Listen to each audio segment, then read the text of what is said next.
चलो देखो बेटा सामने कौन सा क्वेश्चन होमवर्क दिया था बताओ जरा। बेटा 12। क्या दिक्कत आ रही 12 में? हम्म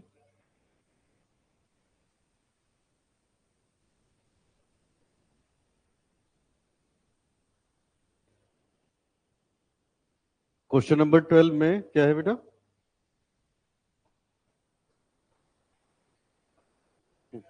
हम्म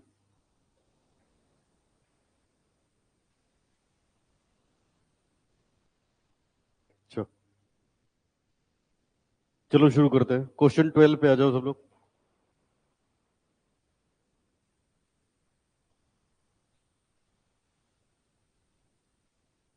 क्वेश्चन 12।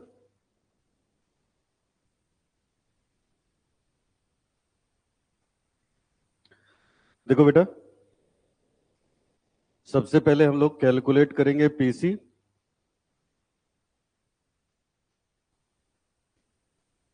और इसके बाद बनेगा realisation account,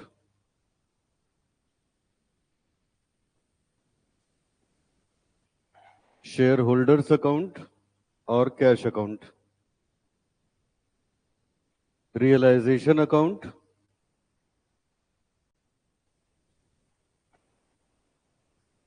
share holder account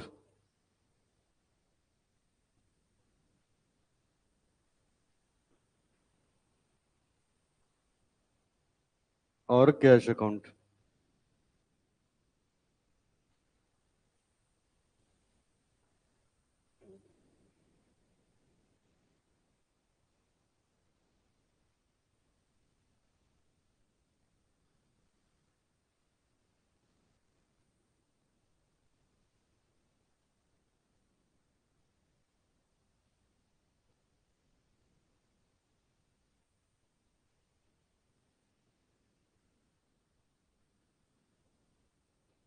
चलो देखिए सामने,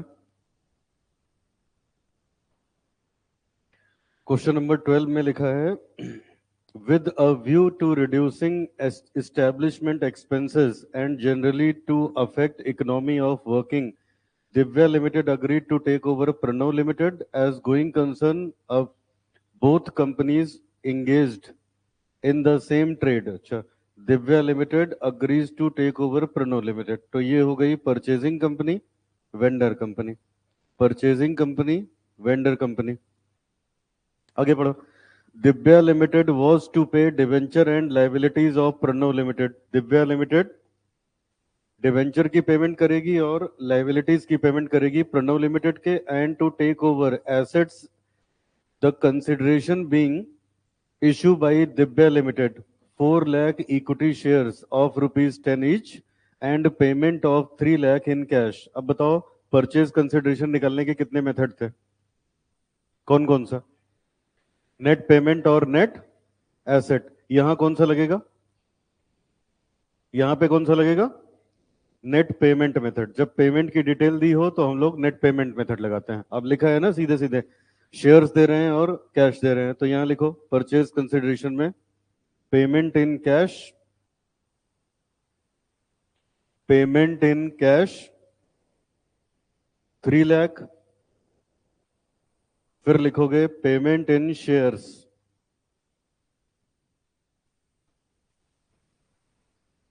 4 lakh shares at the rate ₹10 each, 40 lakh. तो परचेज कंसिडरेशन निकल के आ गई 43 लाख।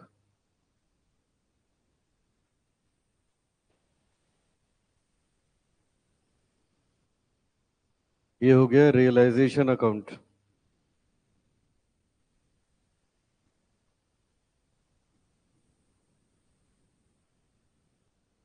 चलो परचेज कंसिडरेशन निकल गई। अब बताओ बैलेंस शीट क्लोज करने के लिए क्या क्या करते थे? सबसे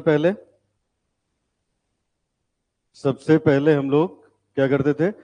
शेयर होल्डर का, सबसे पहले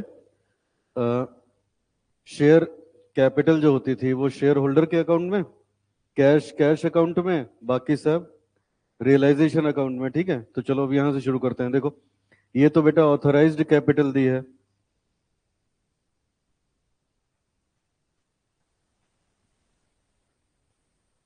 क्या क्या?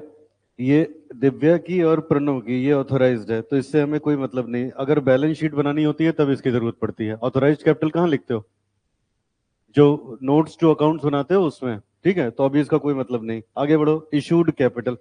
अब ये देखो, इनकी कैपिटल है, इनकी कैपिटल दिव्या की और प्रणव की दोनों दे रखी है। तो जो प्रणव वाली है, वेंडर कंपनी प्रणव हुई, इसको हम लोग ट्रांसफर करेंगे शेयर होल्डर के अकाउंट में। तो आ जाइए, लिखिए।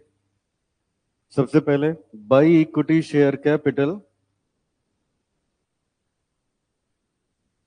50 लाख।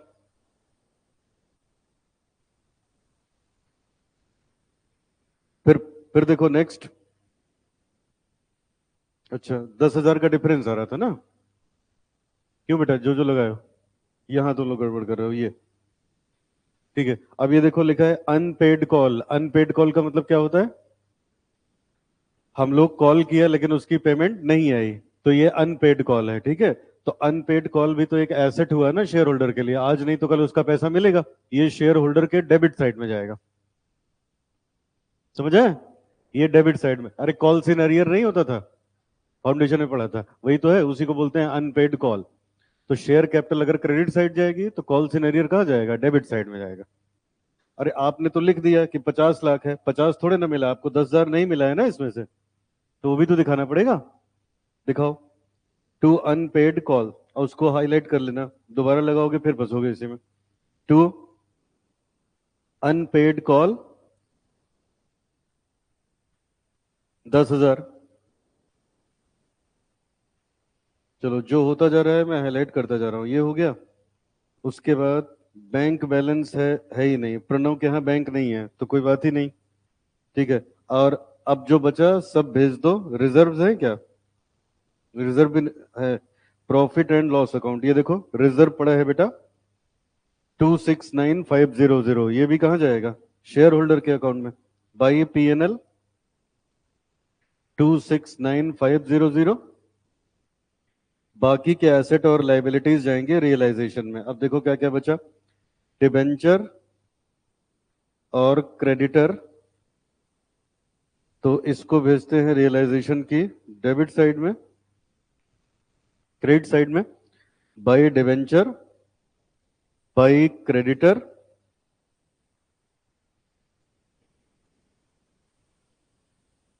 डिबेंचर कितने के बेटा? 1 लाख के 10 लाख? 10 लाख। क्रेडिटर 436,200। अच्छा, अब देखो एसेट्स में क्या क्या है। ये तो लाइबिलिटी साइड हो ही गई, एसेट्स में आ जाओ। एसेट्स में इनके पास land and building, goodwill, debtors. पहले तीन चीज ले चलते हैं। To land and building 3568,200। फिर टू गुडविल कितना? 5 लाख। फिर बेटा डेटर्स कितना? 398,400। फिर बताओ आगे कितना? 785,200। प्लांट एंड मशीनरी कितना बेटा? 43,900। तो हम लोगों ने डेटर के बाद स्टॉक, प्लांट, अच्छा सब हो गया। ठीक है, सब कुछ हम लोगों ने भेज दिया। तो पहला स्टेप होता था, जो ओनर्स का पैसा है ओनर के अकाउंट में, कैश कैश अकाउंट में, बाकी एसेट्स और लाइबिलिटी को रियलाइजेशन अकाउंट में। इतना काम हो गया। अब बताओ अगला काम क्या करते थे। अगर कोई नॉट टेकन ओवर एसेट है तो उसको हम लोग अ, या पहले पीसी ले लो चलो। पीसी पीसी जब ड्यू करते थे क्या एंट्री बनती थी? पीसी ड्यू करने की क्या एंट्री बनती थी? Purchasing company account debit to realisation. तो रियलाइजेशन में आ जाएगा बाई परचेजिंग कंपनी, उसका नाम क्या है? Divya limited. By Divya limited. ऊपर निकाल चुके हो 43 लाख। ठीक है, आगे बेटा। अब सवाल पढ़ लेते हैं, क्योंकि पूरा सवाल भी नहीं पढ़े हम लोग, यहाँ हो सकता है नीचे कुछ दिया हो। ये सब तो हो गया। ठीक है, अब ये पढ़ो बेटा क्या लिखा है। Assume that the absorption was duly effected, but the unpaid call and book debt of rupees 40,000 due to Prono Limited proved irrecoverable. अच्छा, अब ये क्या कह रहे हैं बेटा? जो अनपेड कॉल है और 40,000 के जो वो बैड डेट, 40,000 के डेटर हैं, ये क्या हो गए? बैड डेट हो गए। अरे ये देखो ना, यहाँ पे डेटर लिखा है 398,400। तो कह रहे हैं डेटर्स का पैसा नहीं मिला। एक तो मतलब डेटर्स में से पूरे नहीं, कितने का नहीं मिला? 40,000 का पैसा नहीं मिला, ठीक है। और ये इतनी लिखा है, assume that the absorption was affected, but that the unpaid call and book debt of rupees 40,000 to Prono Limited proved irrecoverable। कह रहे हैं 40,000 जो है वो पैसा नहीं मिला, नहीं मिला। तो नहीं मिला तो बाकी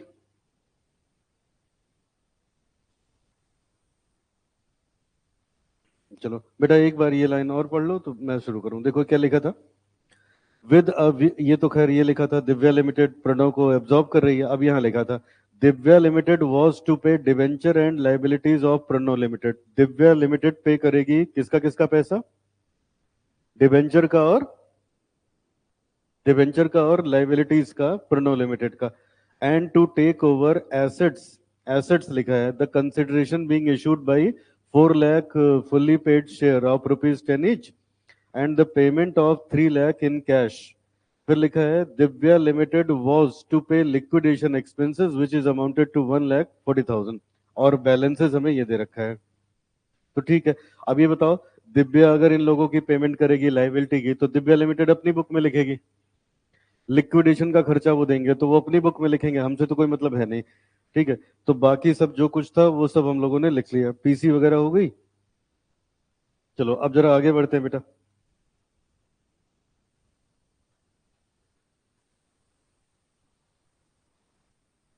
तो हमने पीसी ड्यू कर लिया। अब बताओ पीसी ये लोग दे रहे हैं, कैसे दे रहे हैं? 3 लाख कैश आया था और 40 लाख का शेयर। तो शेयर होल्डर के अकाउंट में लिखो to shares in Divya limited, to shares in Divya limited 40 lakh, और कैश में आ जाएगा टू दिव्या लिमिटेड 3 लाख का कैश दिया है।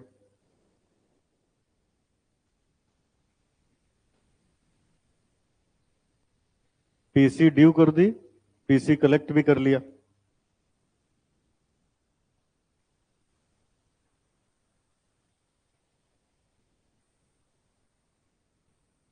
ठीक है, अच्छा ये इतनी बात हो गई।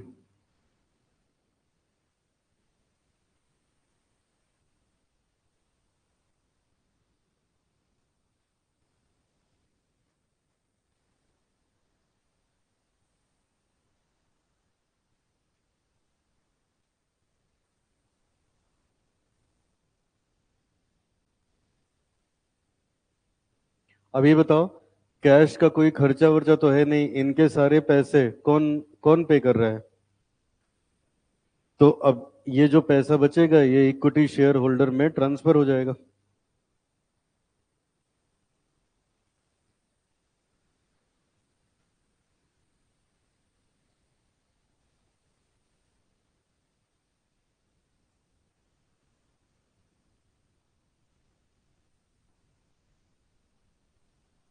तो यहां आ जाएगा टू कैश,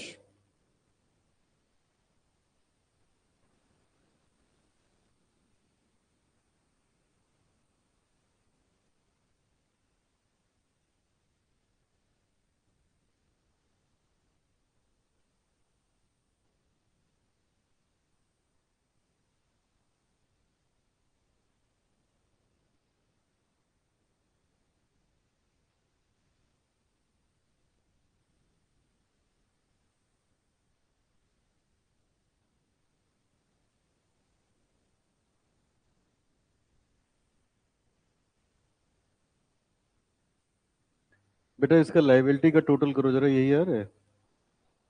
गलत आ रहा है ना। 2 लाख का डेफिसिट, तो वो है, लिखो। बुक लाए हो तुम लोग? अगर है तो ठीक, नहीं लाए हो तो चलो मैं लिख देता हूँ अभी। ये यहाँ पे लिखो ऐसे, 2 लाख। ये बोर्ड ऑफ डायरेक्टर्स ने कोई लोन दिया है, बोर्ड ऑफ डायरेक्टर्स का लोन था। ठीक है, मैं यहाँ लिख दे रहा हूँ। अच्छा एक बात मुझे बता दो, मान लो 2 लाख का लोन होता तो कहाँ ले जाते इसको? कहाँ ले जाते, किस खाते में? रियलाइजेशन में। पहले रियलाइजेशन में ले जाते ना। तो अब एक काम करो, रियलाइजेशन में लिख लो और यहीं पे लिख लेना, miss printed in question, by board of directors loan 2 lakh, और यहीं कहीं हाईलाइट कर लो, ये मिस प्रिंटेड है।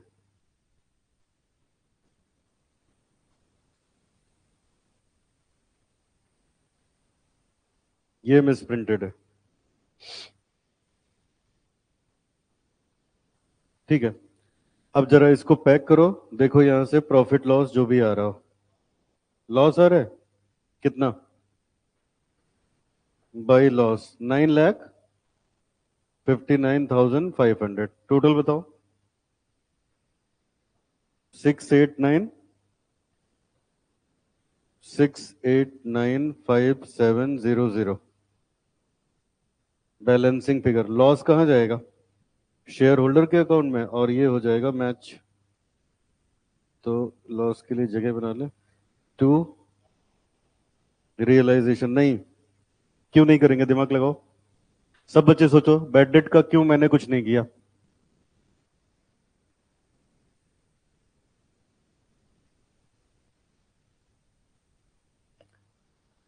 बैड डेट का हमने क्यों नहीं किया? ये मैच कर गया? इक्विटी वाला देख लो जरा।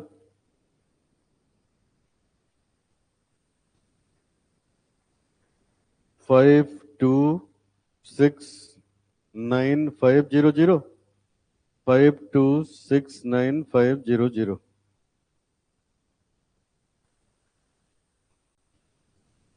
Cash account 10,000। शेयर 40 लाख का था ना, प्लस 40 लाख, 3 लाख, 959500। ठीक है, चलो ये हो गया। अब ध्यान से सुनो, डेटर्स का क्यों नहीं कुछ होगा, कोई लॉजिक बताएगा? कुछ आया दिमाग में? डेटर। हम्म। हाँ, देखो बेटा, हमारे तो डेटर बिक गए ना, वो तो ले गया। अब मिला नहीं होगा तो उसको नहीं मिला होगा, तो जब उसकी किताब बनाएंगे तो उसमें लिखेंगे। अरे आप बताओ, सारा एसेट हमारा ले गया है ना वो, तो जब वो अप्रोच करेगा पैसे के लिए तो उसको पैसा नहीं मिलेगा ना, हमने तो बेच ही दिया। बात समझ में आई? अभी तुम लोग उसमें वर्किंग कैपिटल जो पढ़ रहे हो एफएम में, उसमें एक टॉपिक पढ़ोगे फैक्टरिंग, एक चैप्टर मैंने बनाया है बुक में। क्या बोला मैंने? तो उसमें ऐसे होता है, कंपनीज क्या करती हैं, जितने उनके डेटर्स होते हैं, जैसे मान लो किसी कंपनी के पास 1 करोड़ के डेटर हैं, तो वो फैक्टर नाम की कुछ एजेंसीज होती हैं, 1 करोड़ का डेटर उनको बेच देंगे। उनसे मान लो 80 लाख ले लिया या 95 लाख ले लिया। अब क्या करेगी, उस कंपनी की जिम्मेदारी है डेटर से वो पैसा वसूलेगी। जो बैड डेट हुआ तो नुकसान उनका है। वो लोग खरीदते टाइम क्या करते हैं, डेटर्स की हिस्ट्री चेक कर लेते हैं, किसका सिविल स्कोर अच्छा है, किसका खराब है, कौन सा डेटर खरीदने लायक है, कौन सा नहीं। समझ आया? तो अब होता क्या है, देखो, मैंने क्रेडिट सेल करी इन लोगों को, मुझे 2 महीने बाद पैसा मिलना था, मैंने क्या किया, अपने डेटर्स इनको बेच दिए, मुझे तुरंत पैसे भी मिल गया, क्रेडिट सेल भी हो गई, और इन लोगों से पैसे ये वसूलेंगे। समझ आया? लेकिन जब ये लोग खरीदेंगे डेटर को, तो ये लोग सबका ट्रैक रिकॉर्ड चेक करेंगे कि किसका सिविल स्कोर अच्छा है, किसका खराब है, तो जो इनकी समझ में आएगा वही खरीदेंगे। बात समझ आई? वो तो अलग चीज हो गई ना बेटा, डिस्काउंटिंग ऑफ बिल। डिस्काउंटिंग में कोई ये थोड़ी ना देखा जाता है कौन सा बिल डिस्काउंट होगा कौन सा नहीं होगा। जो बिल लेके जाओगे वही डिस्काउंट हो जाएगा। डेटर्स में ट्रैक किया जाएगा कौन से गुड डेटर्स हैं, कौन से बैड डेटर्स हैं। बैड डेटर को ये लोग नहीं खरीदेंगे, गुड डेटर्स को खरीदेंगे। और ये वाली लाइन देखो ना, साफ साफ दिख रहा है इसमें, पढ़ो, स्क्रीन पे देखो।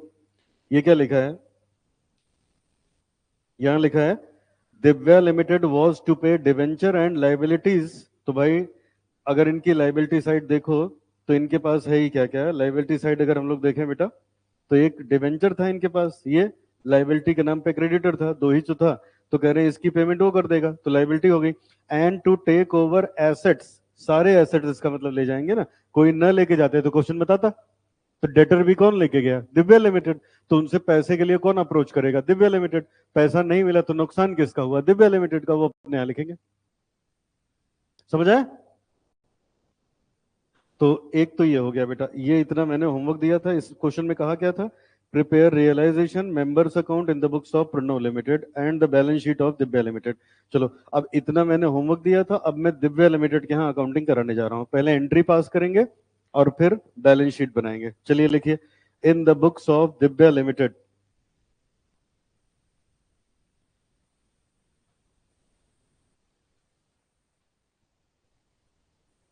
इन the books of Divya limited, और यहां लिख देना not required in question. Question में खाली बैलेंस शीट मांगी थी, ओनली फॉर प्रैक्टिस। क्वेश्चन में खाली बैलेंस शीट मांगी थी, ये एंट्री हम लोग अपनी प्रैक्टिस के लिए लिख रहे हैं। चलो, अब याद दिलाओ मुझे, पहली एंट्री क्या होती थी? बोलो, तुम लोग रिवाइज नहीं किए कुछ? पहली एंट्री क्या होती थी? Business purchase account debit to liquidator of vendor company. ठीक है, हर क्लास में रिवाइज करके आओ बेटा, नहीं तो ऐसे सब वॉश आउट हो जाएगा। पहली एंट्री होती थी business purchase account debit to liquidator of vendor company. Vendor company का नाम बताओ क्या है यहाँ पे? प्रणव लिमिटेड। तो लिखो पहली entry, business purchase account debit to liquidator of Pranav limited.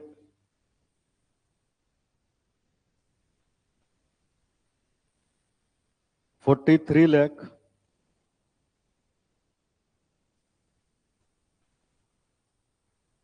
being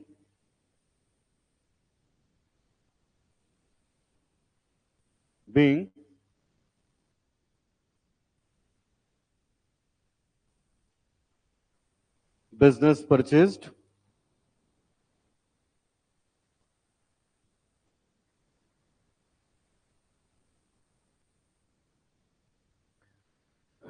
being business purchased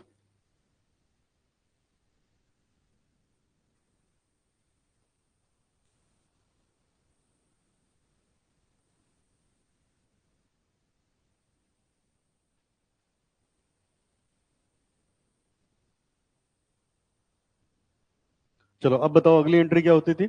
assets debit to liabilities to business purchase. क्या होता था?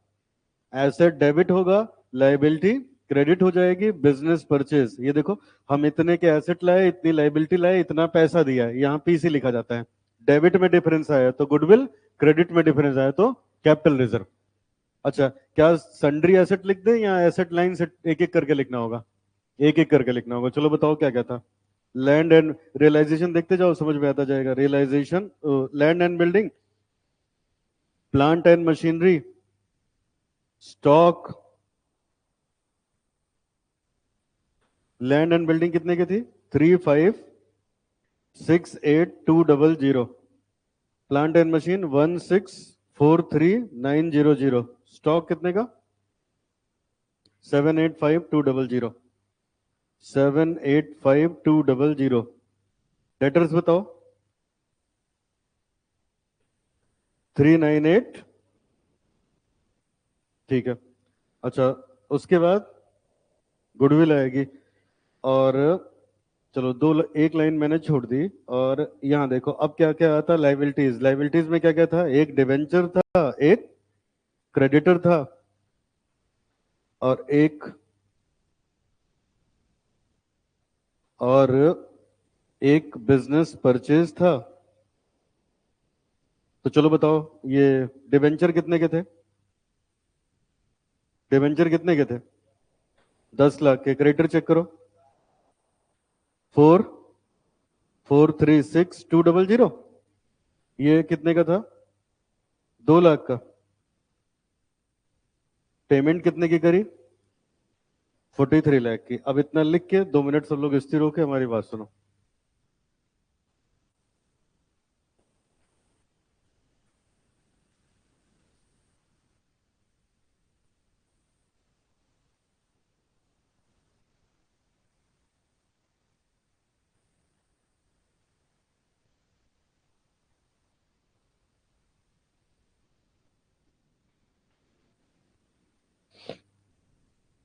हो गया? अच्छा अब बताओ, डेटर्स कितने के फिर से बताओ? 3,398,400 के डेटर्स हैं। अब 40,000 का नुकसान हुआ तो ये डेटर्स को लिखेंगे फेयर वैल्यू पे, तो लिखा जाएगा 358,400। डेटर्स को जब इन्होंने खरीद लिया और पैसा नहीं मिला तो नुकसान इनका हुआ, ये है बैड डेट।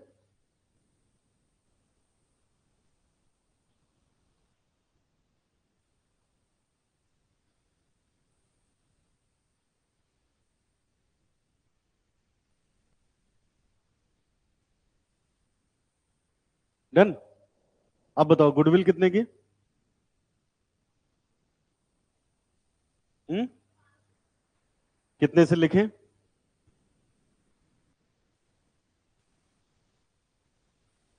5 लाख लिखें? अब हम्म, हम्म। अब अगली क्लास से सब लोग रिवाइज करके आना, नहीं तो डांट पड़ेगी, इसीलिए कहा था ना, कल भी कहा था याद करके आना। गुडविल लिखी नहीं जाएगी, मैंने इस पे अलग से कंसेप्ट लिखवाया है। जब गुडविल की फेयर वैल्यू होगी तब लिखी जाएगी, वरना उसकी वैल्यू 0 मान ली जाएगी। इतने सारे पॉइंट एक साथ लेके चलने हैं। ये देखो इधर स्क्रीन पे, रिवाइज नहीं करोगे कोई लगेगा कि कौन सी चीज कहां से आ रही है। स्क्रीन पे देखो, केस नंबर 3, कंसेप्ट नंबर, ये स्पेशल पॉइंट्स में स्क्रीन पे देखो क्या लिखा है। Fair value of asset and payable value of liability, we will assume that book value equal to fair value. अगर हमें क्वेश्चन में नहीं दिया हो क्या, एसेट की फेयर वैल्यू और लायबिलिटी की पेएबल वैल्यू, तो एसेट की वैल्यू दी थी ना, उसने बताया खाली डेटर्स में 40,000 का नुकसान हुआ, बाकी सब मिल गया होगा, तो डेटर को उस पे कर दिया, बाकी सबको कॉपी कर लिया। रही बात लायबिलिटी की, लायबिलिटी में उसने कुछ बताया नहीं, तो बुक वैल्यू क्या हो जाएगी? Payable value. फिर यहां लिखवाया था, as per S 26 intangible asset of vendor company can not be recognise at book value if fair value is not given, then we assume intangible value are valueless. समझ आए? AS 26 क्या कहता है, इन्होंने अपनी बैलेंस शीट में goodwill लिखी है, पता नहीं कब की है गुडविल है, कितने दिन हो गया है इसको लिखे हुए, कहते हैं अगर इसकी फेयर वैल्यू नहीं पता है तो इसको 0 मान लेंगे। इनटेंजिबल एसेट्स में बहुत तेजी से चेंजेस आते हैं।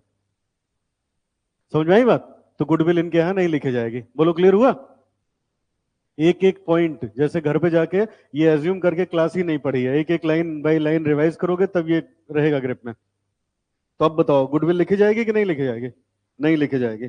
और एसेट्स, अब देखो फिर से एक बार सामने देखो, सब लोग स्क्रीन पे देखो। देखो इधर हमने क्या क्या किया, लैंड एंड बिल्डिंग ले लिया, गुडविल लेना नहीं है, डेटर्स ले लिए वही 40,000 कम करके, स्टॉक और प्लांट एंड मशीन। ये देखो, land and building, plant and machine, stock और डेटर, ये आ गया, बाकी कुछ आएगा नहीं। ये लाइबिलिटी हम लेके आए, और ये 3 लाइबिलिटी हैं और इतनी हमने पेमेंट करी। अब अगर क्रेडिट साइड ज्यादा है डेबिट साइड कम है तो गुडविल आएगी, नहीं तो कैपिटल रिजर्व आएगा। और यहां पे मुझे लग रहा है कैपिटल रिजर्व आएगा, to capital reserve 419500 balancing figure being assets and liabilities taken over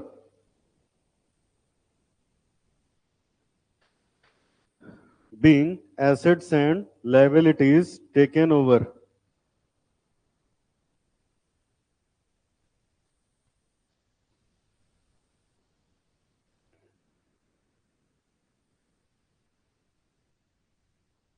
तीसरी एंट्री बताओ, तीसरी एंट्री क्या होती थी? अच्छा यही लिख लो, वरना रिवाइज करोगे तो फिर अटकोगे इसमें। लिखो, fair value of goodwill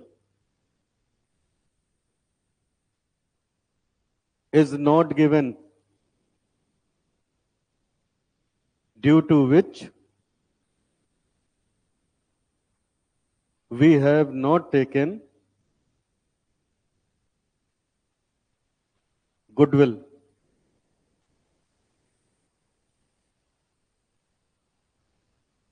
goodwill intangible asset है, उसकी फेयर वैल्यू नहीं दी थी, इस वजह से इसको नहीं लिया।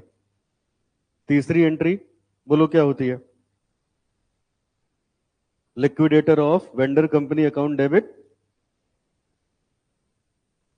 liquidator of Pranav Limited debit to cash to equity share capital। 40 lakh का शेयर दिया है और 3 लाख कैश में दिया है। 43 लाख की पीसी बनी। Being PC paid, being PC paid. अब बताओ इन तीन के अलावा भी कोई चौथी एंट्री होती थी? बोलो। हाँ, लिक्विडेशन एक्सपेंस उस कंपनी का इन्होंने उठाया है तो उसकी एंट्री होगी। ये तीन एंट्री होती ही होती हैं। अब इसके बाद अगर कुछ कहेगा तो उसकी भी एंट्री होगी।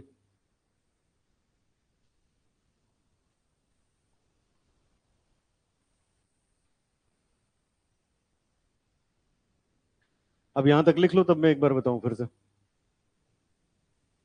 हो गया? चलो अब सब लोग सामने देखो, स्क्रीन पे देखो ध्यान से।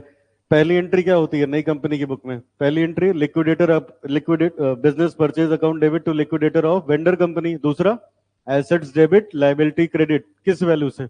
एसेट फेयर वैल्यू से, लायबिलिटी पेएबल वैल्यू से, और न दिया हो तो बुक वैल्यू से। टू बिजनेस परचेज, डेबिट में डिफरेंस आया गुडविल, क्रेडिट में आया कैपिटल रिजर्व। फिर अगली entry liquidator account debit to, जैसे भी पेमेंट किया है वो आ जाएगा। अब ये तीन एंट्री फिक्स है, ये होगा ही होगा। फिर अगर क्वेश्चन कुछ और कहेगा तो वो भी एंट्री करनी पड़ेगी। जैसे यहाँ तीन एंट्री और होगी, देखो मेरी तरफ ध्यान से सुनो। पहली लिखा है 1,40,000 का लिक्विडेशन का खर्चा इन्होंने उठाया। याद करो पिछले क्लास में मैंने क्या बताया था, आपका खर्चा मैं क्यों उठाऊंगा, मेरा कोई स्वार्थ होगा आपसे, ठीक है? तो खर्चे उठाने की क्या एंट्री होती है? गुडविल डेबिट टू कैश या बैंक।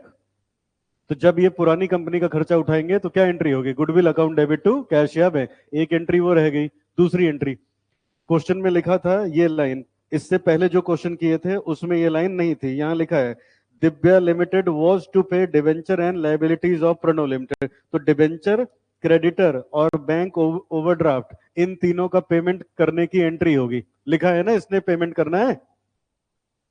इससे पहले जो सवाल किया था उसमें नहीं लिखा है, ऐसे ध्यान से कंपेयर करना है। मुझे बताओ इससे पहले कौन सा क्वेश्चन लगाया था पिछली क्लास में? 10। अब यही स्क्रीन पे देखो। देखो बेटा, जितना रिवाइज करोगे, पीछे पलट पलट के देखोगे, उतना कंसेप्ट आपका क्लियर रहेगा। जरा देखना फिर से एक बार। देखो यहाँ क्या लिखा है, the Indo Gulf company limited sell business to continental. अब कह रहे हैं continental limited agree to take over asset exclusive of cash and goodwill 10% less than book value and to pay goodwill and to take over debenture. देखो लिखा है debenture ले जा रहे हैं, ये नहीं लिखा है डिवेंचर की पेमेंट कर दी। बोलो। अगर लिखा होता तो पेमेंट की भी एंट्री होती। अब इसके आगे वही है, परचेज कंसिडरेशन कैसे कैसे दे रहे हैं, लिक्विडेशन का खर्चा ये है, एंट्री बनाओ। तो यहां नहीं लिखा था कि लाइबिलिटी की पेमेंट कर दी तो हमने छोड़ दिया। अब इस सवाल में लिखा है कि लाइबिलिटी की पेमेंट करनी है, तो अब एक एंट्री पहले बनेगी किसकी? लिक्विडेशन एक्सपेंस अकाउंट, लिक्विडेशन की क्या होगी? Goodwill account debit to bank. चलो एंट्री करो।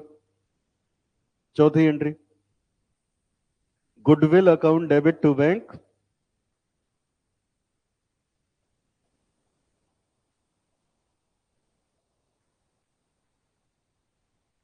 हाँ बेटा, कैश है ही नहीं, बैलेंस शीट में देखो तो खाली बैंक लिखा है। Being liquidation expenses paid. अगली एंट्री, अब पेमेंट करवानी है तो डिबेंचर की पेमेंट होगी, डिबेंचर डेबिट होगा।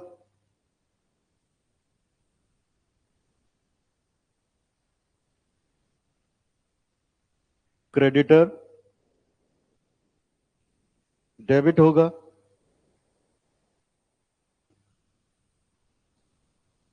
बैंक ओवरड्राफ्ट डेबिट होगा और पेमेंट हो जाएगी बैंक से। 10 लाख का डिवेंचर था। क्रेडिटर कितने के हैं? 436,200 और 2 लाख का ये, टोटल आ गया 16,36,200 being liability of Pranav limited paid.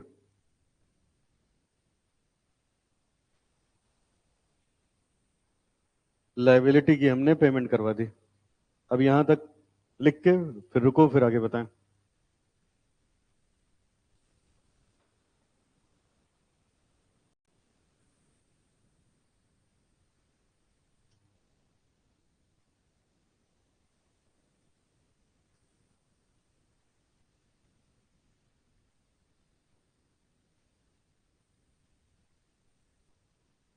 चलो डन।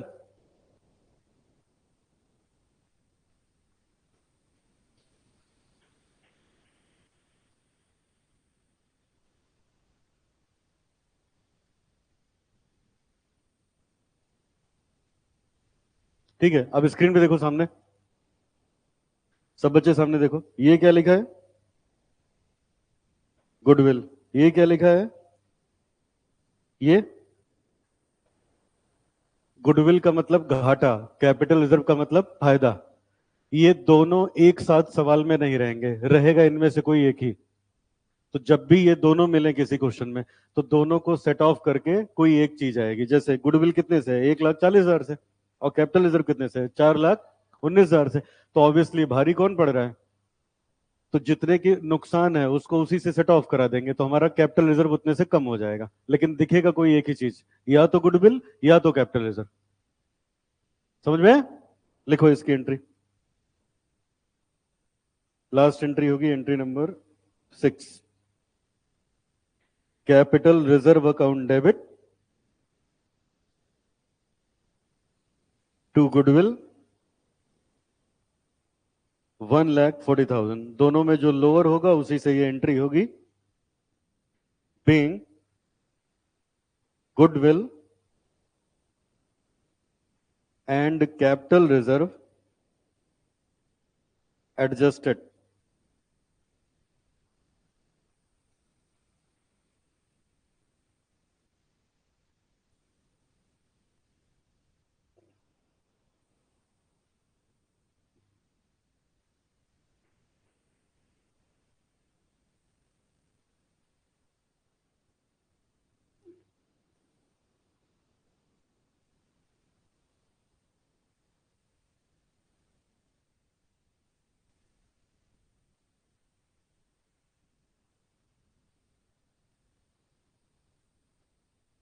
ठीक है, समझ में है?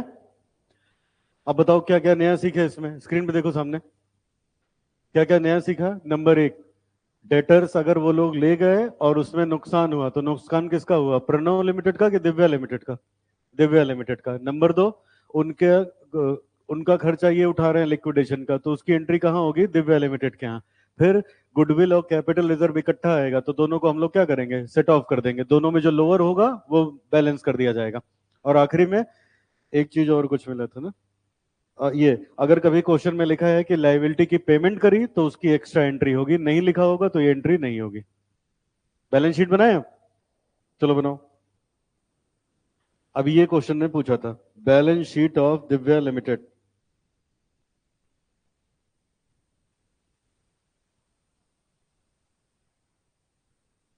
Balance sheet of Divya limited.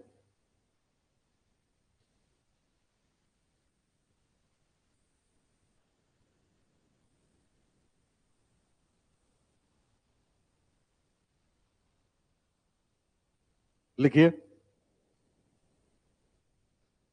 Balance sheet of Divya limited, bracket में लिखेंगे आफ्टर एब्जॉर्प्शन।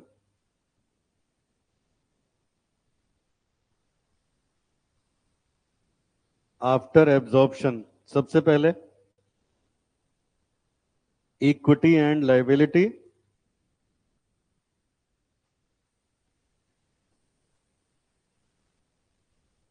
उसमें पहला पॉइंट आएगा शेयर होल्डर्स फंड।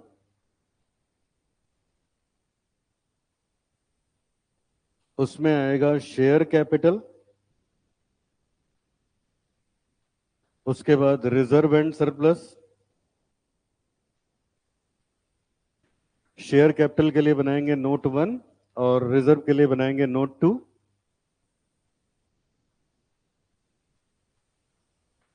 तो आइए नीचे नोट बना ही लेते हैं।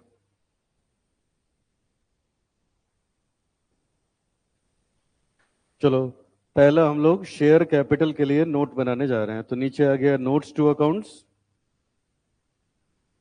Notes to accounts. पहला नोट है share capital. Share capital issued share capital.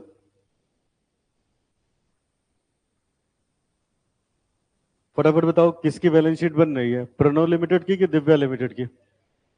तो अब देखो दिव्या की है कितनी इशूड कैपिटल, ये देखो यहाँ लिखा है 1,50,00,000। तो पहले तो ये लिखेंगे 1,50,00,000। ठीक है। अच्छा और याद करो, 40 लाख के शेयर और इशू किए थे ना, किसको?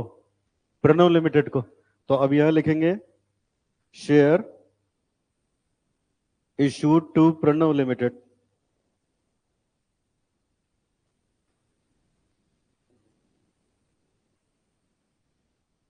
Shares issued to Pranav limited.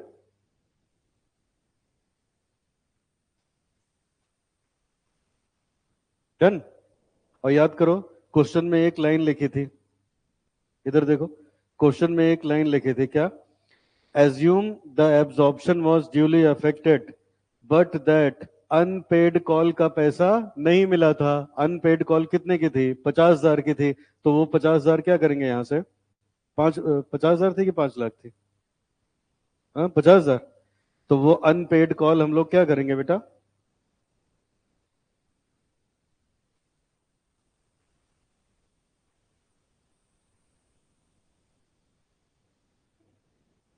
ठीक है, इधर देखो मेरी तरफ सामने। टाइम कम है बेटा, जो पूछना हो हमसे पूछो फटाफट, नहीं तो भी इसी क्वेश्चन में पूरा टाइम चला जाएगा। अब ध्यान से सुनो मेरी बात, ये बताओ अनपेड कॉल अपने पास दो हैं, ये किसकी थी? प्रणव लिमिटेड की। तो इसका पैसा नहीं मिला तो इनका नुकसान होगा कि जो कंपनी बंद हो गई उसका होगा? उसका होगा। उसके यहाँ डेबिट में लिख दिया था, ये ऑलरेडी एडजस्ट हो चुकी है। बोलो, डेबिट कर दिया था ना शेयर होल्डर का अकाउंट, तो ये तो पहले ही कट गया है। बचा ये। तो अब जो नहीं मिला पैसा वो इसकी बात कर रहा है, अनपेड इनका भी पैसा नहीं मिला। समझ आया? तो अगर नहीं मिला ये पैसा, नहीं मिला तो यहां से अनपेड कॉल माइनस करी जाएगी 50,000 की। समझ में आया कि नहीं है? अनपेड कॉल यहां लिख देना दिव्या लिमिटेड का है, उनका तो पहले ही डेबिट कर दिया था। डेबिट करने का मतलब शेयर होल्डर मालिकों का खाता था वो, क्रेडिट करोगे मालिक को फायदा होगा, डेबिट करोगे मालिक को नुकसान होगा। 189,500,000 ये आया, इसको लिखो ले चल के बैलेंस शीट में। ये हुई पेड अप कैपिटल।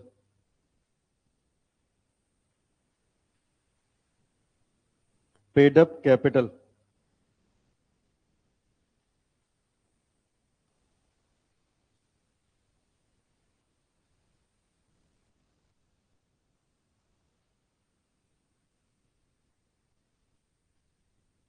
चलो यहां दिखाइए 189,500,000। अब आ जाओ रिजर्व पे।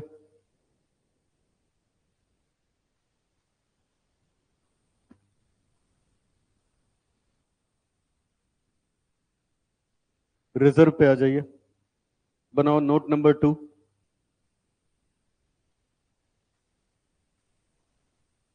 रिजर्व। ठीक है। अब एक मिनट स्क्रीन पे देख लो।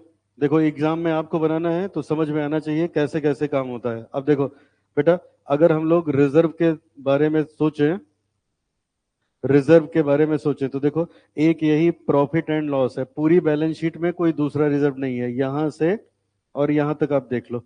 तो एक तो पीएल है, तो पीएल इनके पास है 9,88,500 का। लिखिए, एक तो पीएल है प्रॉफिट एंड लॉस अकाउंट 9,88,500। और कोई रिजर्व है? कौन सा? हाँ नहीं, प्रोनो लिमिटेड का आया ही नहीं है। जो आया है यहाँ लिखा हुआ है ना, बताओ कहाँ रिजर्व आया है? नहीं, ये भी डाउट पहले जाने दो ना, तुम लोग के भी दिमाग में आ सकता है। देखो कोई रिजर्व आया है? नहीं आया। हाँ कैपिटल रिजर्व आएगा, ये तो फायदा हुआ ना बेटा व्यापार में, तो ये कैपिटल रिजर्व आएगा। कितने से? कैपिटल रिजर्व 419,500 था और 1,40,000 की गुडविल एडजस्ट करी थी। उसके बाद जो बचेगा वो आएगा 279,500। टोटल करो 1,268,000 1,268,000 ले चलो, लिखो इसको बैलेंस शीट में 1,268,000।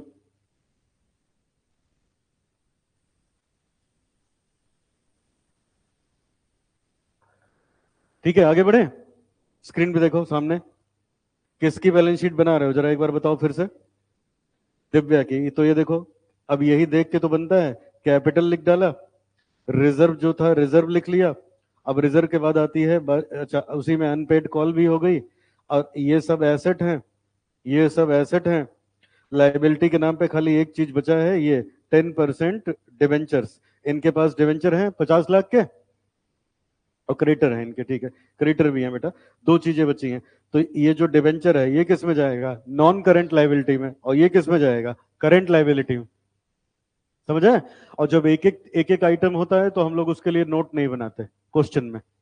तो अब इसको डायरेक्ट लिख दो, यहां पे लिखो बी पॉइंट में, non current liability 50 lakh,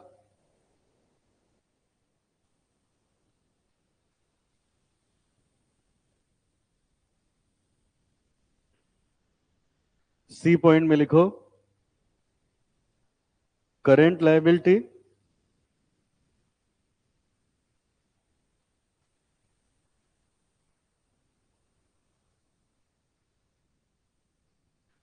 'current liability में देखिए क्या क्या है। करेंट लाइबिलिटी में एक तो क्रेडिटर है बेटा, क्रेडिटर,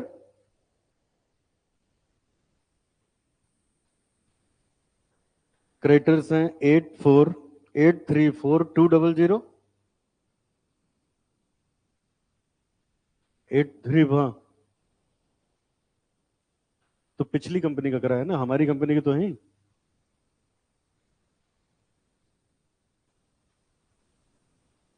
चलो, अरे बेटा दो क्रेडिटर है ना, ये क्रेडिटर दो हैं, एक ये, हमारे पास दो क्रेडिटर हैं। अभी इसका पेमेंट किए थे, ये तो लिखा ही जाएगा। किसके क्रेडिटर का पेमेंट किए हो? प्रणव लिमिटेड का। और बैलेंस शीट किसकी बन रही है? तो दिव्या वाला तो लिखा जाएगा। और कोई लाइबिलिटी है?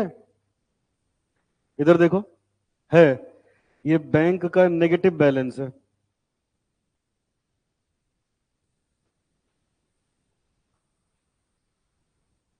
ठीक है, तो अब बेटा ये भी हम लोग लाइबिलिटी में लिखेंगे। नहीं वो नहीं बेटा, ये वाला। हाँ हाँ, एसेट है, एक सेकंड।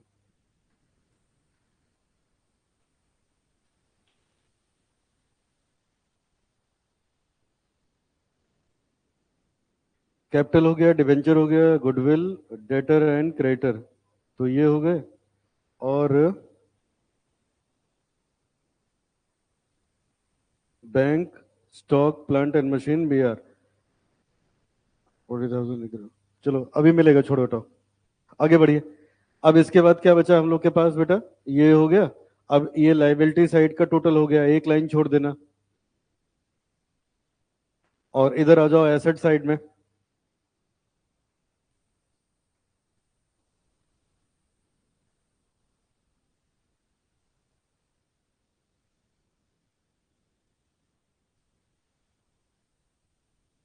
चलो एसेट साइड में आ जाओ। अब पहले लिखोगे डी पॉइंट में नॉन कर, पहले लिखो एसेट्स, फिर लिखेंगे non current asset, non current asset. फिर इसमें लिखो बेटा property plant and equipment, property plant and equipment. और इसके लिए नोट बनाना पड़ेगा, तो बना लेंगे नोट नंबर 3। 3 नहीं, 4 कर लो, नोट नंबर 4।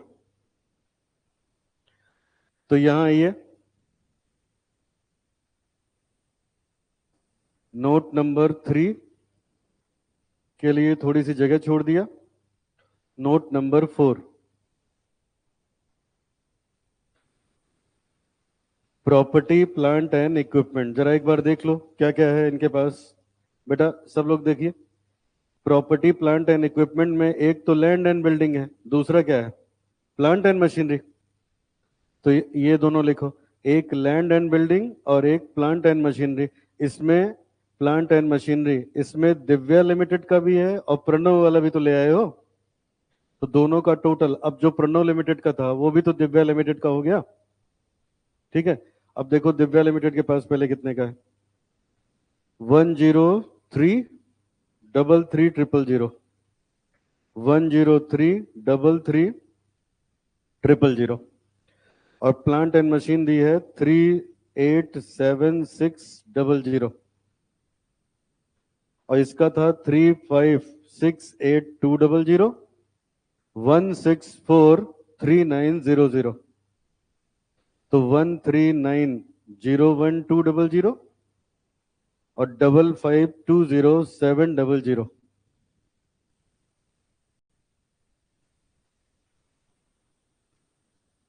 टोटल अगर निकाल लें तो टोटल आ जाएगा दोनों का 1,94,2,1,9,000, 1,4,2,0,9,8,000, 5,2,1,2,1,000। तो ये जो टोटल आया है ये चला जाएगा बैलेंस शीट में 1,94,2,1,9,000।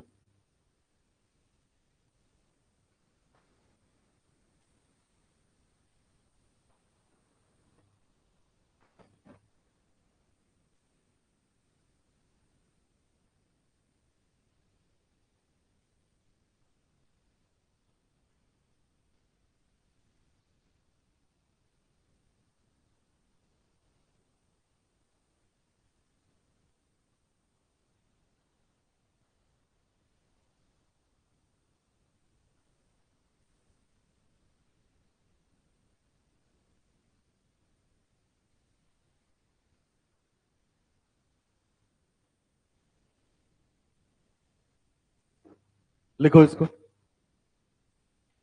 पीपीई में लिख दिया 1,94,2,1,9,000।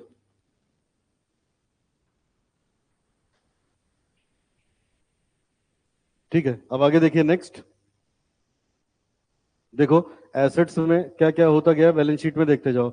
इशूड कैपिटल हो गई, अनपेड कॉल हो गया, डिवेंचर हो गया, लैंड एंड बिल्डिंग हो गई, और इधर हम लोगों ने लैंड एंड बिल्डिंग हो गई, यहां तक कर लिया है। अब ये देखो बेटा अगला, ये बताओ इनकी गुडविल नहीं लाए हो, ये खत्म हो गई है, अपनी तो गुडविल लिखोगे ना 30 लाख की, तो ये इनटेंजिबल एसेट है,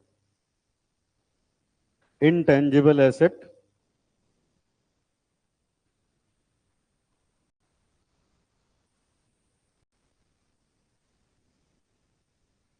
तीस लाख। ई पॉइंट में आ जाओ, करेंट एसेट में। करेंट एसेट में एक इन्वेंट्री दिखी थी, एक trade receivable,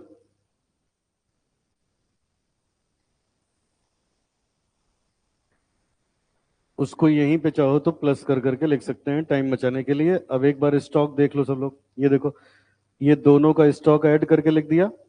plant and machine already हो चुकी है, तो पहले दोनों का स्टॉक ऐड करके लिख देते हैं 1,792,600 और 7,852,000।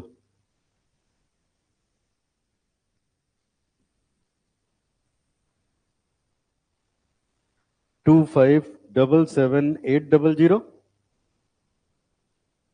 अब डेटर्स लिख दो। मैंने डेटर लिखा है कि ट्रेड रिसीवेबल, क्या इसका मतलब होता है debtor plus B R. Trade receivable का क्या मतलब होता है, ठीक है, तो दोनों के डेटर ले लो और बी आर है तो बी आर ले लो। तो ये देखो मैं दिखाता हूं सामने, देखो एक तो डेटर अपने पास ये रहा, एक डेटर ये रहा, इसको लिखो 7,24,000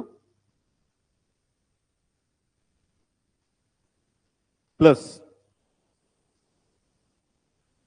प्लस ये देखो बेटा, ये लिख लिया।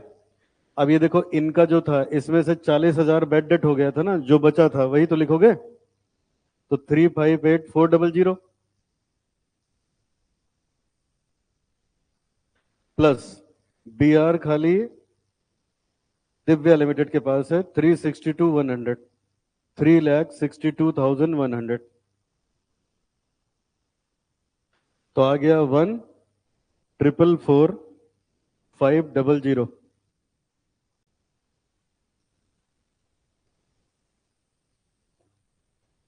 1,444,500।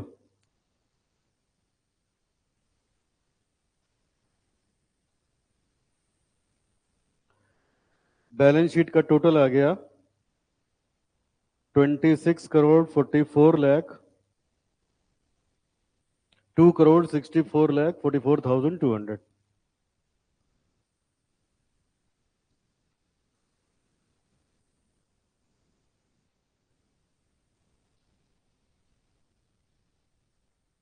बोलो यहां तक ठीक है? आगे बढ़े?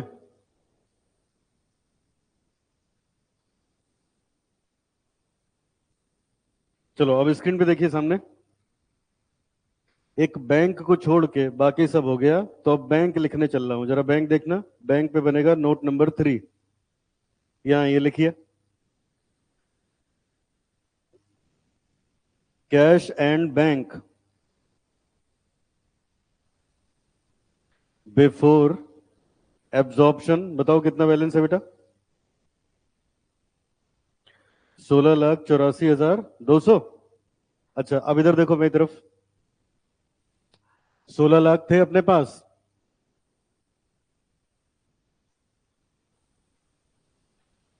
ठीक है, इधर देखो सब बच्चे, 16 लाख थे बेटा, और 16 लाख से ज्यादा खर्च कर चुके हो। कहाँ? 3 लाख दिया है उसमें, परचेज कंसिडरेशन में। ठीक है, 3 लाख। और ये देखो, इन तीनों लाइबिलिटी का ही 16 लाख से ज्यादा दे दिया है। फिर लिक्विडेशन का 1,40,000 अलग दिया है, तो इसका आएगा बैंक ओवरड्राफ्ट। वही मैं तुम लोगों से बोल रहा था, जितना पैसा था उससे ज्यादा खर्च हो चुका है, तो वो क्या हो गया? बैंक ओवरड्राफ्ट हो गया ना। मैं लिख रहा हूं यहाँ पे, चलो ये लिखा। अब इसमें से माइनस करो पेमेंट्स। पेमेंट्स में पहला, पीसी के लिए दिया था 3 लाख। फिर लिक्विडेशन का एक्सपेंस आया था 1,40,000 का। फिर लाइबिलिटीज में डिवेंचर और क्रेडिटर और बैंक ओडी, इन तीनों का पेमेंट किया था 1,63,62,00। यही ना? अब इसका टोटल आ रहा है 20,76,200। तो अगर 16 लाख खाते में है तो 20 लाख खर्च किए हो, तो इसका मतलब ओवरड्राफ्ट हो गया 3,92,000। और ये जाएगा बैलेंस शीट की लाइबिलिटी साइड में, शॉर्ट टर्म बोरोइंग में। और फिर बैलेंस शीट का टोटल करोगे, मैच कर जाएगी।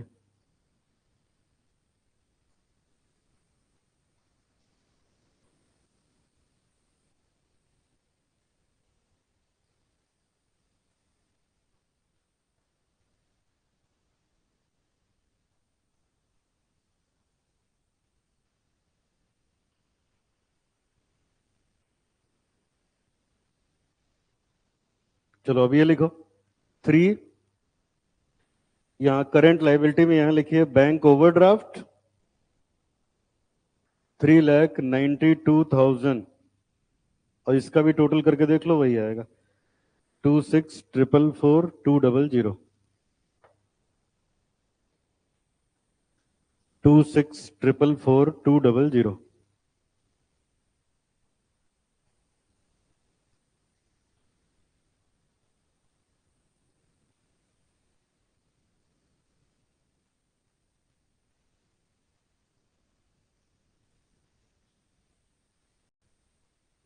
इस पे बनाया है notes to accounts number 3। Notes to accounts में नोट नंबर 3 इस पे बनाया है।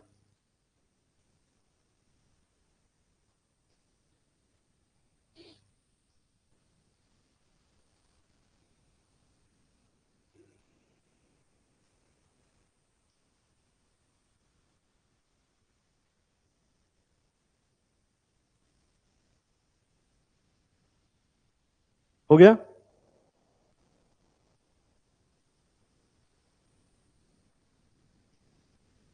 चलो अब स्क्रीन पे देखो जरा। ये बताओ बेटा, इस क्वेश्चन में कौन सा शेयर था? इक्विटी था या प्रेफरेंस था या कुछ? ये जो लिखा था इशूड कैपिटल, उससे क्या लगता है कौन सा शेयर था? इक्विटी था। अरे कुछ नहीं लिखा है तो क्या होता है? शेयर का मतलब इक्विटी शेयर। इससे पहले आपने किया था क्वेश्चन नंबर 10। जरा इसमें देख के बताओ कौन सा शेयर है?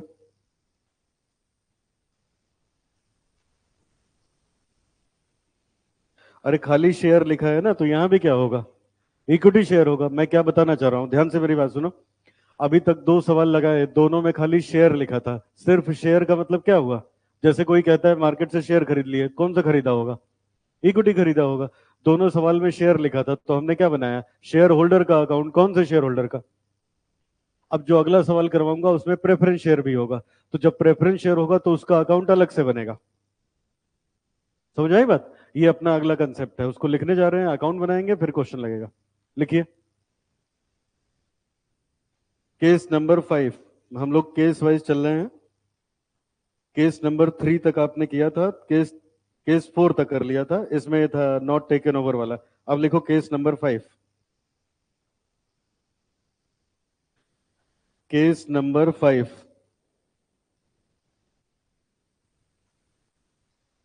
लिखिए। इसका नाम है if vendor company has preference share capital in its balance sheet at the time of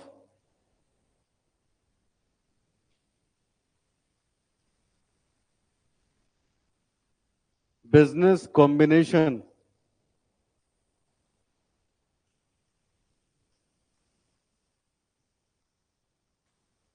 अगर बिजनेस कॉम्बिनेशन के टाइम पे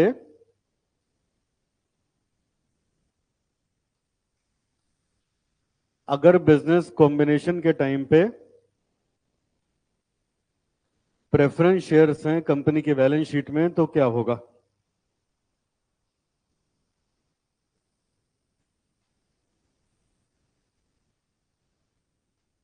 अच्छा अब मेरी बात सुनो, फिर लिखवाना शुरू करूं। बताओ अभी तक क्वेश्चन में कौन कौन से शेयर थे? सिर्फ इक्विटी। अब कौन सा आने वाला है? तो बेटा प्रेफरेंस शेयर भी कंपनी का मालिक तो कहा ही जाता है। बोलो। ठीक है, अब सुनिएगा ध्यान से मेरी बात। तो जैसे इक्विटी शेयर होल्डर को पेमेंट होती थी, वैसे प्रेफरेंस शेयर को भी पेमेंट होगी। और देखो, आउटसाइडर की पेमेंट हम लोग पीसी में नहीं लिखते, किसकी लिखते हैं? इनसाइडर की। इनसाइडर कौन होता है? Equity share holders and preference share holders. तो ठीक है, equity share holders and preference share holder. अब तो लोग, तो बेटा यहां पे यहां पे ये देखो, एक क्वेश्चन कराया हुआ है, क्वेश्चन नंबर 35। इसमें इक्विटी शेयर होल्डर की पेमेंट करी गई थी, प्रेफरेंस शेयर होल्डर की पेमेंट अलग करी गई थी। और इसमें डिवेंचर भी था, तो मैंने बताया था डिवेंचर आउटसाइडर होते हैं। अगर मैं आपसे आपकी कार खरीदूंगा तो पेमेंट आपको करूंगा ना, आपके पड़ोसी को थोड़े ना करूंगा। वो तो आउटसाइडर हो गया। तो वैसे किसी भी कंपनी की जो आउटसाइडर लायबिलिटी है, उसको क्या पेमेंट हुआ वो पीसी में नहीं लिखा जाएगा। पीसी में क्या लिखा जाएगा? जो इक्विटी शेयर होल्डर को दिया और जो प्रेफरेंस शेयर को दिया। अभी तक दो सवाल में इक्विटी आया, अब तीसरे में प्रेफरेंस आने जा रहा है। तो जब प्रेफरेंस को पैसा मिलेगा, तो उसका खाता बना के वो भी तो देखना होगा ना, कितने के थे, कितना पैसा उनको मिला। समझ आई बात बेटा? तो अलग से उनका अकाउंट बनेगा। और ये किस में आएगा? परचेज कंसिडरेशन में भी आएगा। बोलो समझ में आया सबको? लिखिए अभी पॉइंट। लिखिए। इन the given case,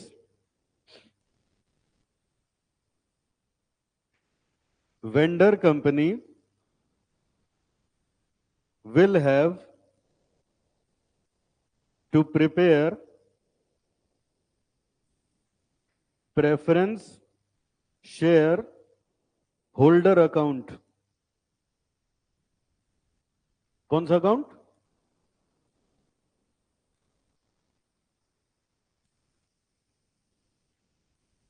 preference share holder account. इससे पहले क्या बनाया था? Equity share holder. ठीक है, अब ध्यान से मेरी बात सुनना। ऐसे बहुत कैजुअल लगता है लेकिन उसमें नंबर कटते हैं। अब सुनो, कभी भी एग्जाम में प्रेफरेंस शेयर कैपिटल मत लिख के आना। आज तक क्या लिखते थे, इक्विटी शेयर कैपिटल की इक्विटी शेयर होल्डर? आज तक क्या लिखते थे, इक्विटी शेयर कैपिटल। इस चैप्टर के अलावा कभी भी बनाया अकाउंट तो क्या बनाया, प्रेफरेंस के लिए प्रेफरेंस शेयर, लेकिन यहां लिख रहे हो प्रेफरेंस शेयर होल्डर। क्यों, कंपनी तो लग गई है लिक्विडेशन में, किस बात का शेयर होल्डर? समझ आया?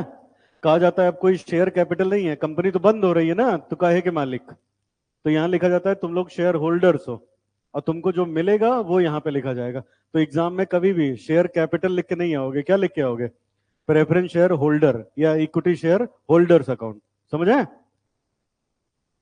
इन the given case vendor company will have to prepare preference share holder account, first point है। सेकंड में लिखो the difference between face value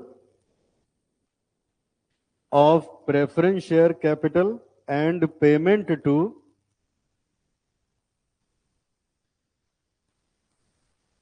payment of PC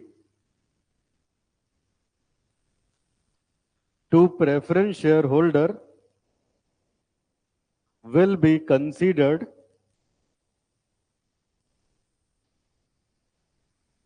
as profit, loss on redemption,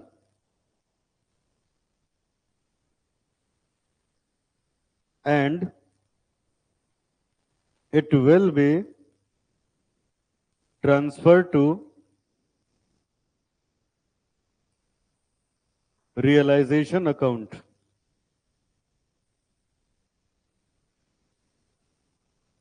realisation account. आगे लिखिए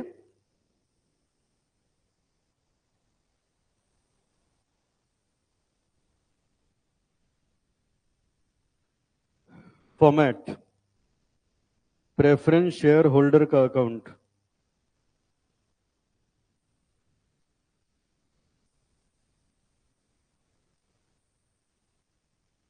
preference share holder का account.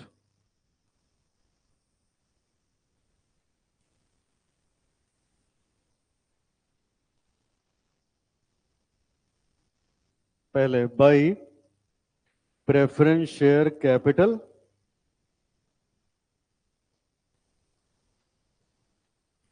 To PC cash share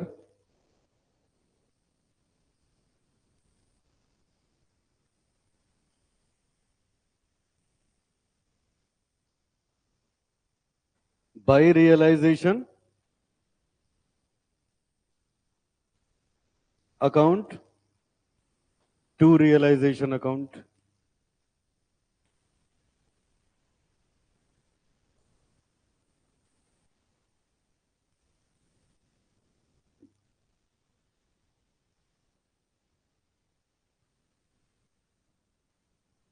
loss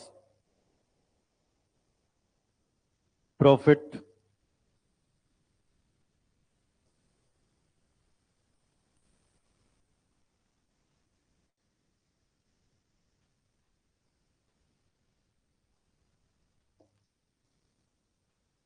loss and profit.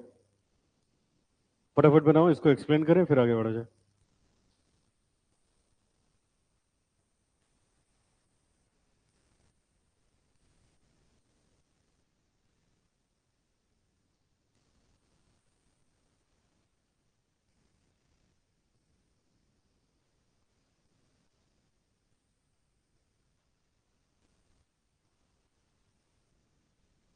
चलो अब इधर देखो स्क्रीन पे, देखो बेटा, जब भी प्रेफरेंस शेयर्स होंगे तो उनका अलग से अकाउंट बनेगा, preference share holder account. Screen पे देखो सब लोग, तो जितने की प्रेफरेंस शेयर कैपिटल होगी उसको यहां लाके लिखोगे।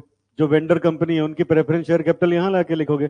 सपोज करो ये 1 लाख के हैं, फिर इनको भी तो पेमेंट होगी, तो जो इनको दिया जाएगा वो डेबिट साइड में लिखोगे, टू पीसी।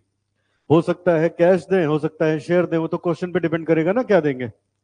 समझ आए? अब देखो, जैसे मान लो 1 लाख का है इनका और इनको पेमेंट करवा दिया 1,10,000, तो 10,000 का प्रॉफिट आएगा, बोलो बेटा। और नहीं तो क्या आएगा, लॉस आएगा। तो जो भी प्रॉफिट या लॉस आएगा वो कहां जाएगा? रियलाइजेशन अकाउंट में। कहां जाएगा? मतलब कहने का रियलाइजेशन पहले पैक नहीं होगा, पहले क्या पैक होगा? Preference share. फिर इसका बैलेंस कहां जाएगा? रियलाइजेशन में। रियलाइजेशन का बैलेंस कहां जाएगा? शेयर होल्डर में। कौन? इक्विटी शेयर होल्डर के अकाउंट में।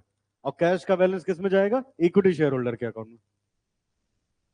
समझ आया? फिर से बताओ, अगर रियलाइजेशन अकाउंट होगा तो क्या क्या करोगे? नंबर एक, पहले कितने अकाउंट बनेंगे आप? 4। कौन कौन सा? Realisation, equity share holder, cash और प्रेफरेंस शेयर होल्डर। अब बताओ सबसे पहले कौन सा पैक होगा? या छोड़ो, सवाल कैसे लगेगा? नंबर एक, इक्विटी शेयर की बिलोंगिंग इक्विटी शेयर के अकाउंट में जाएगी। क्या क्या है? इक्विटी शेयर का बैलेंस, रिजर्व, कोई लॉस हाउस है तो वो सब अनपेड कैपिटल। फिर प्रेफरेंस शेयर वाला, कैश वाला, बाकी एसेट लाइबिलिटी रियलाइजेशन में। पीसी ड्यू करेंगे, पीसी कलेक्ट कर लेंगे, कलेक्ट करने के बाद नॉट टेकन ओवर का ट्रीटमेंट कर लेंगे। फिर पहले सबसे किसको पैक करेंगे? प्रेफरेंस शेयर होल्डर को। इनका जो घाटा फायदा आएगा वो कहां जाएगा? रियलाइजेशन में। फिर रियलाइजेशन को पैक करेंगे, उसका घाटा फायदा कहां आएगा? इक्विटी शेयर होल्डर के अकाउंट में। और कैश वाला बैलेंस इक्विटी में। इक्विटी टैली कर जाएगा, क्वेश्चन ऐसे लगेगा। समझ आए? और इनको क्या दिया गया ये हमेशा क्वेश्चन में दिया होगा।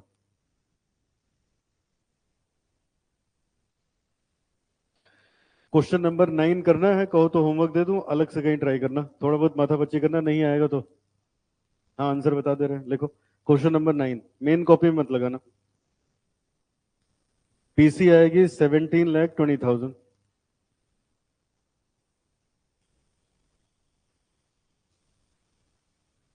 प्रेफरेंस शेयर में लॉस आएगा 40,000 का। रियलाइजेशन में प्रॉफिट आएगा 4,22,500 का।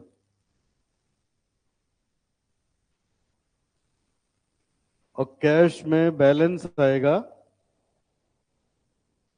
215,500 का। पीसी 17,20,000। प्रेफरेंस शेयर के अकाउंट में लॉस आएगा, रियलाइजेशन में प्रॉफिट आएगा, कैश का बैलेंसिंग फिगर ये होगा। अलग से कहीं ट्राई करना। देखो मैं तो यहाँ कराई दूंगा, एग्जाम में आपको खुद ही करना है, तो जितना प्रैक्टिस करोगे उतना बढ़िया होगा। और जो 2 सवाल अभी तक लगे हैं वो दोनों भी एक बार खुद से फिर से ट्राई करना।